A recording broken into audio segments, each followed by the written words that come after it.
The title of the message today is, Are You All In? Are you all in? Now, a little story to get us going. So, a while ago, there was a mother and a daughter who had been separated from the father, and they were living in Exeter, and eventually it came about that they could come back to Penzance to be reunited with the father.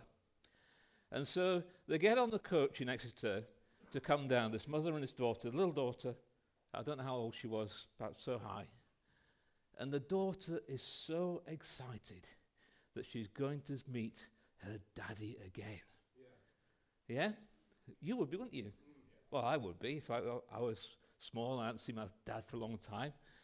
And so she's excited. And even before they get on the coach, she's telling everybody, I'm going to see my daddy, I'm going to see my daddy, I'm going to see my daddy. And she gets on the coach and she's excited and she sits down and her legs are swinging and they're hitting the seat in front and the person in front is looking around. Now, as a parent, when you're going on a long journey with a child, you have to have a strategy, don't you? And my strategy is snacks and drinks. Snacks and drinks. And the mum had the same strategy, and she was well prepared. She had a Mars bar. She had a Snickers or a Marathon. She had a fudge. She had a Star bar. Anybody can help me here with some more chocolates? Galaxy. Mint Aero. How about Mint Aero? Turkish Delight. But she didn't have a Twix. Now, that's a bit of an in-joke, so if you went here Friday night, then you won't understand what I'm talking about. But she didn't really have that many, but she had plenty of chocolate, and she had some Haribo. I love Haribo. And she also had some drinks. Now, as a parent, I would normally go for fruit shoot on the journey. This lady went for Pepsi, which I would say is not such a good move. And so they set off from Exeter on the coach, and they're making a few stops on the way, and every time they stop at one of the towns or villages, the girl is like, are we there yet? Are we there yet? Are we there yet? Are we there yet? I'm so excited, I'm going to see Daddy, I'm going to see Daddy. And she's eating the Haribo, and she's having a chocolate, and she's drinking a Pepsi, and she's bouncing up and down on the seat, and she's I'm going to see Daddy, I'm going to see Daddy. About 10 minutes before they arrive in Penzance, she suddenly goes very, very quiet. And her face turns green. Now, if you're a bit squeamish, or you don't want to spoil your lunch today, you might just want to put your hands over your ears for this next bit. Because after about 30 seconds, the volcano erupted. She had been jumping up and down and excited, and this mess emerged from this girl's mouth that you could not imagine. Now, I don't know about you, but Haribos, when you eat them, they smell very nice, don't they? Coca-Cola when you drink it, Pepsi when you drink it, it's not. But somehow, if you take those ingredients and mix them together in the stomach of a small girl, they become something else. And they grow in volume. They become 10 times more than they were when they went in. And they have this odor about them. And so this stuff emerged. And there was Haribo, there was chocolate, there was even bits of carrot in it, and she hadn't eaten any carrots. Diced carrots, that's right. And the mum has got tissues and she's panicking and she's trying to clean the girl up. And some of the passengers are feeling sorry and they give her tissues. And the beautiful dress that she's wearing, the ribbons in her hair, the ponytails, it's a mess. It is a mess. And they draw into Penzance bus station. And everyone's about to get off on the bus. And some of the passengers on the window side where people are getting off, you know how people, when they arrive, they want to get off quickly, don't they, and get home? Some of the passengers lingered because they wanted to see who Daddy was and what happened. And so they looked out of the window, and to be honest, it was pretty obvious who Daddy was. There was this guy. He'd made an effort. He'd got his brand new white T-shirt on. He's got his linen shorts on. Being Penzance, he'd even got a new pair of flip-flops. His hair was coiffured, and his hipster beard was nicely trimmed. And he was there looking in the window, and he could just see the head of his daughter, and he smiled. And so the people, rightly or wrongly, lingered to see what would happen as this girl got off the bus. I'm going to call her Vomitzilla. And so she goes down to the front of the bus, and of course, children, once they've been sick, they're fine, aren't they? She's excited again. I'm going to see Daddy, I'm going to see Daddy. And he sees her getting off the bus, and the people are looking to see what he's going to do. And there isn't even a hint of reluctance there. Not a hint of reluctance. He opens his arms wide, and she runs, and she jumps into his arms and says, Daddy! And he puts his arms around her. My darling. And he's covered in the mess. I want to say to you this morning that God, through Jesus Christ, like that Father, is all in for us. He's all in for us. He's put all his chips in for you and for me. The difference is that God is not playing a game of chance. He's not making a bet. He knows the outcome. And he's not doing it for personal gain. But he's not holding anything back.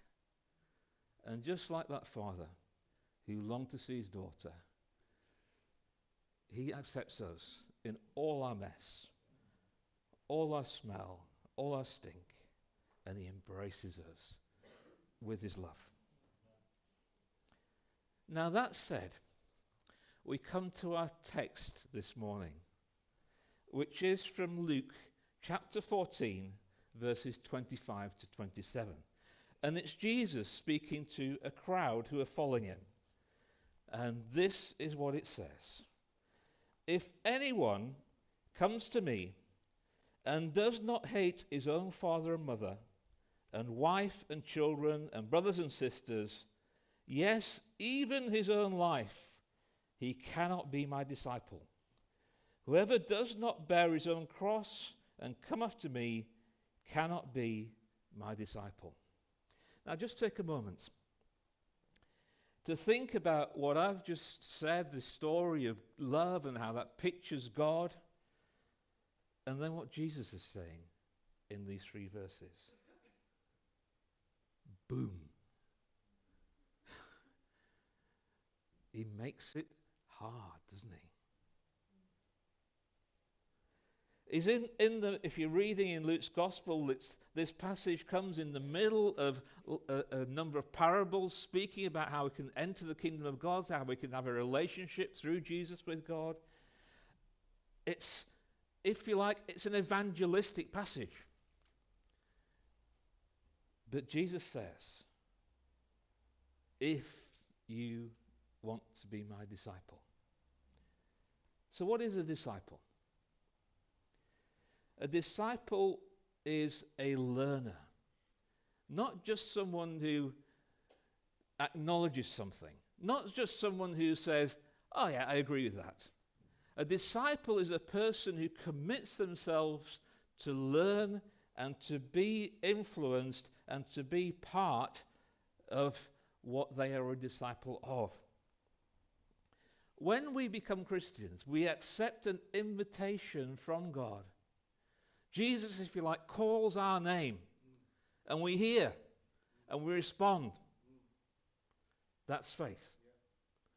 But then, we go on from that point for the rest of our lives to be his disciples. So there's a difference. There's 2 things there. There's responding, and there's discipleship. So what Jesus is asking here, I believe, is for all-in discipleship. He's asking here for ultimate loyalty. No one else could or should have asked for this. No teacher, no leader, no king should ever ask for what Jesus is asking for. Only God. Only God can ask that. So I say to you, if Jesus was not and is not God, then this is idolatry. And probably madness as well. Don't let people tell you that Jesus never claimed to be God. It's implicit here. What he's saying, what he's asking for, only God can ask that loyalty from us. And so he uses this word hate. Hate. Doesn't sound like the God we want to know. Jesus founded a way of love, not hate. But he uses the word hate in something which Amanda told me is called hyperbole. I don't know what that means. Ask her afterwards. I think it's something like using the most extreme word he can to describe something. He uses that word hate to show how great the difference must be between our allegiance to him and to everyone and everything else. In other words, by comparison, our love and commitment to God is so great that it makes it look like we hate other things. Even, as Jesus says, our own lives take second place. Wow. Tough being a disciple, isn't it? A few years ago, well, actually probably 20 or 30 years ago now, time flies, isn't it? I heard a story, and it was when I was fortunate enough to go to Russia, and it was just after Perestroika, and things were opening up, and I went on a mission to a town just outside Moscow. And I heard this story that about what it was like being a Christian under communism. And this person said that they used to worship in secret, because if they were found out, that they would be carried off and put into camps and things, and all sorts of things would happen. And the story was that there was one time a group of Christians meeting together in this place, and suddenly the doors burst open and two Russian soldiers with Kalashnikovs came in. And the Russian soldiers pointed the guns at the congregation and they said, if anyone is not sure about Jesus, if anyone is willing to deny what you're doing here, you can leave now. And a few people got up and left. The rest stayed there still, waiting to see what would happen. After the people have left, the doors closed. The soldiers put their guns down and said, let's worship.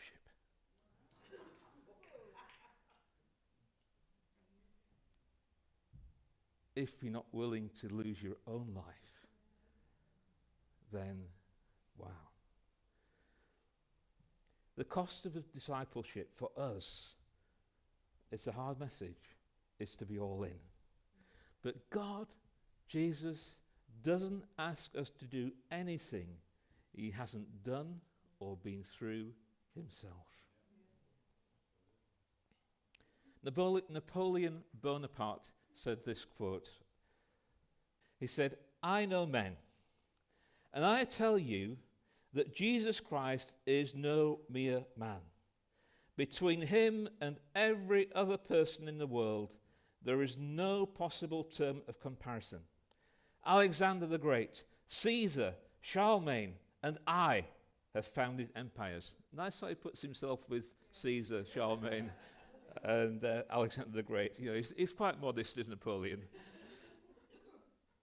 But on what did we rest the creations of our genius? Upon force. Jesus Christ founded his empire upon love, And this hour, millions of men would die for him. That's the power of the gospel. That's all in discipleship.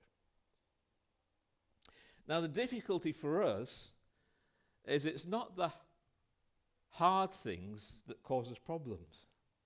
It's not the bad things that often cause us problems. It's the good things.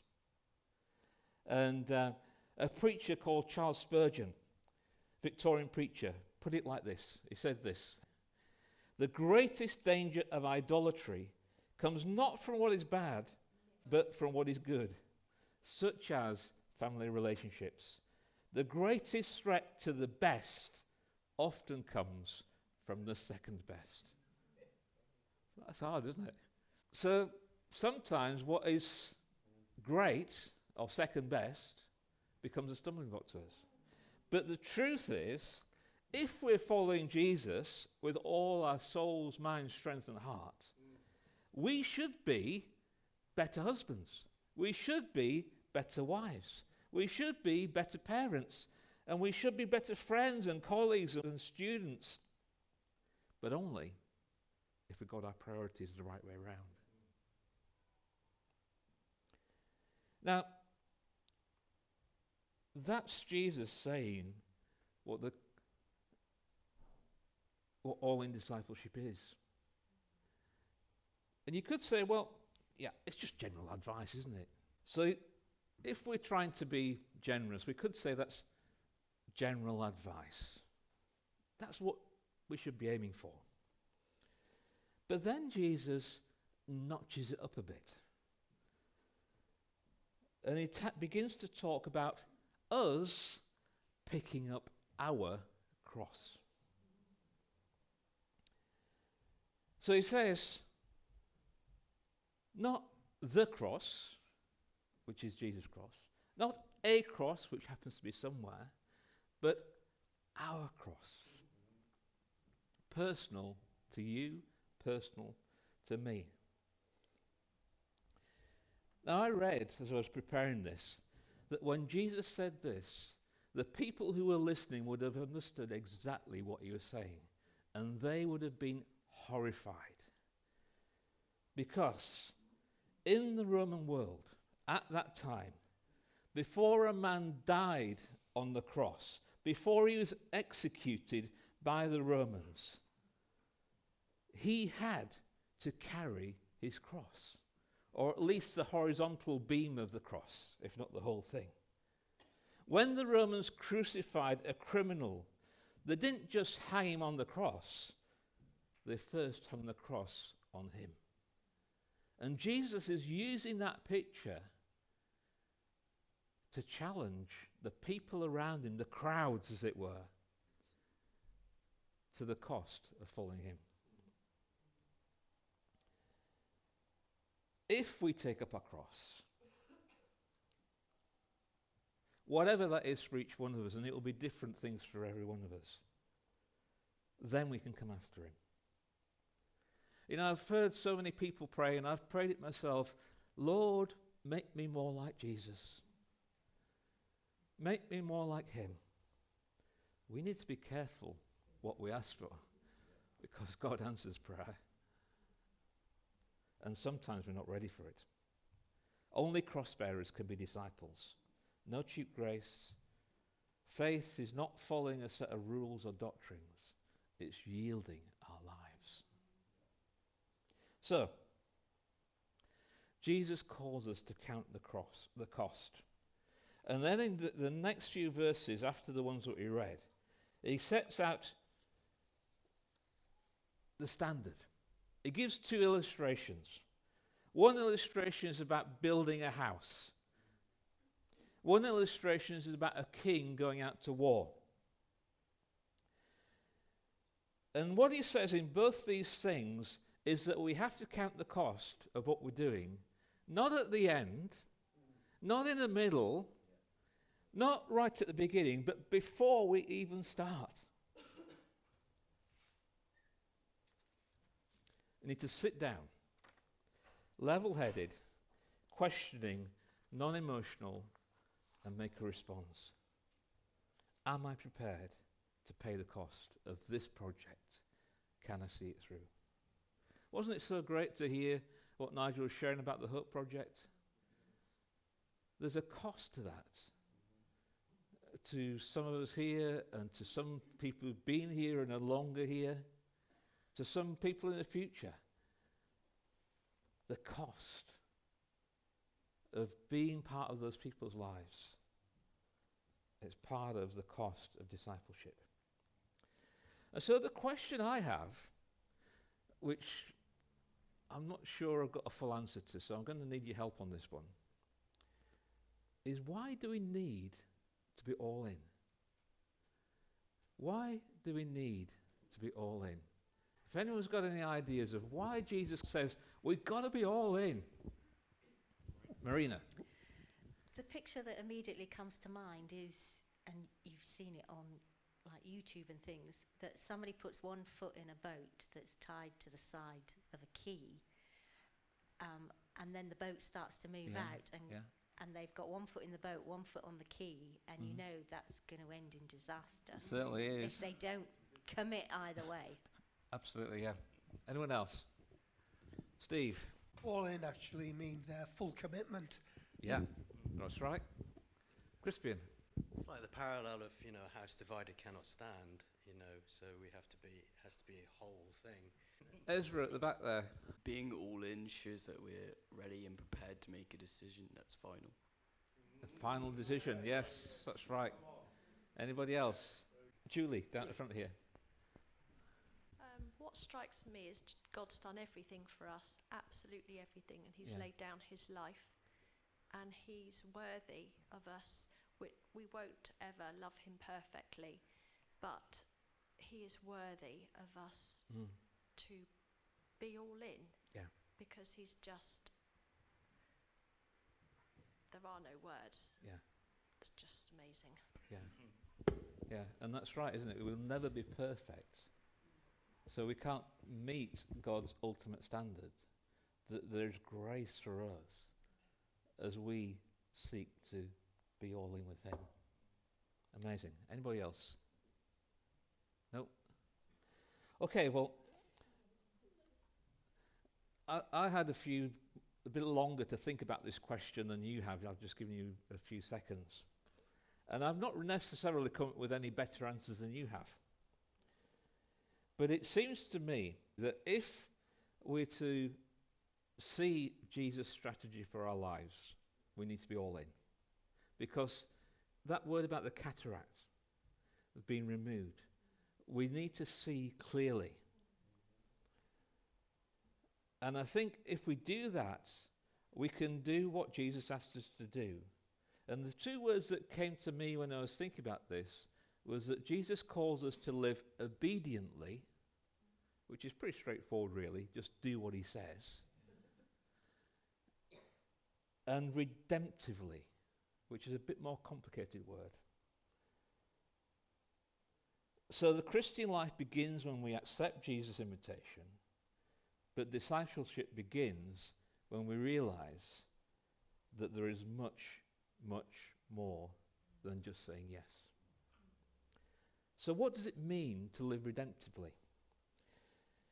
Well, the first thing we need to know to live redemptively is to know what to be redeemed is. And we sang that this morning, didn't we? Great choice of songs. Now, to redeem is to buy something back. To take a negative situation and turn it around for good. To give something a second chance, a new life. Now, I don't know if you noticed this morning that I'm wearing my favourite shirt this morning. This is my favourite shirt. I love it. Anyone else like this shirt? Yes. Oh, well, quite a few of you. That's quite good. I was expecting some no's. This shirt is over 15 years old. It is an old shirt. Now, not only that, that's only the time I've had it, because it came from a charity shop 15 years ago. It was someone's cast off. To them it was worthless. It had done its work and it was gone. And you know what? I didn't even have to pay for it. My friend Jennifer bought it for me. I didn't even have to pay the price. But it is redeemed to me. And that's one of the reasons it's my favourite shirt. But I like the pattern as well. And so that gives you a little picture of redeemed. But what does it mean to live redemptively? Well, that's a whole sermon series in itself, and I haven't got time this morning to go into that. And so I'm going to ask Amanda just to come and just explain it all for us. Talk about explain. I should just say that what Nigel said was, you've got 5 minutes now to think what it might mean to live redemptively. Scribble some things down and then read them out. So these are the things that came into my head in less than 5 minutes. And there's a lot to think about in each one. And as Nigel said, each one could be the title of a sermon, but just some things to get us thinking. What is living redemptively? It's seeking first the kingdom of God. It's loving your neighbour. It's forgiving your enemies. It's living life to the full. It's displaying the fruit of the Spirit. It's using the gifts of the Spirit. It's pointing people to our Redeemer. It's not looking back. It's walking in freedom. It's living a forgiven life. It's not following the spirit of the age. It's using our freedom to help others do the same. It's living in the opposite spirit. It's living differently. It's living out of the box. It's being more fully who we were created to be. Seeking to live a holy life. It's an active choice to do things differently. It's to live a life of gratitude. It's putting God first. And it's living like we really are one of the redeemed. Thank you.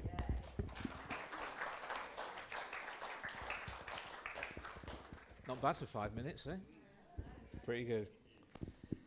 So, when we are redeemed, which we are by Jesus, we don't need to hide. We don't need to hide from our brokenness. We don't need to hide from the harshness of life. We don't need to push aside the bad parts of our life. We don't need to live in denial or in a fantasy world, because Christ has redeemed us. He's paid the price for us by shedding his blood, so we can have a new life in the light of that sacrifice. And that is amazing. I want to finish with just one thought, and it's not mine. I'm reading the book of Job at the moment in my devotions, and it is not an easy read, I have to say. And so I was reading around it a little bit, and I came across a quote from a guy called Eugene Peterson. He's the guy who translated the Bible into what's known as the Message. And he seeks to put some light onto suffering and the hard questions that we often want answers to when sometimes there are no answers. And this is what he says. He says, real faith cannot be reduced to spiritual bromides and merchandised in success stories. It is refined in the fires and storms of pain. The book of Job does not reject answers as such. There is content to biblical religion. It is the secularization of answers that is rejected. Answers severed from their source, the living God. The word both batters and heals us. That's hard, isn't it? That's hard. Hard but true. Sometimes we want the healing, but we're not prepared for the battering. Let's pray.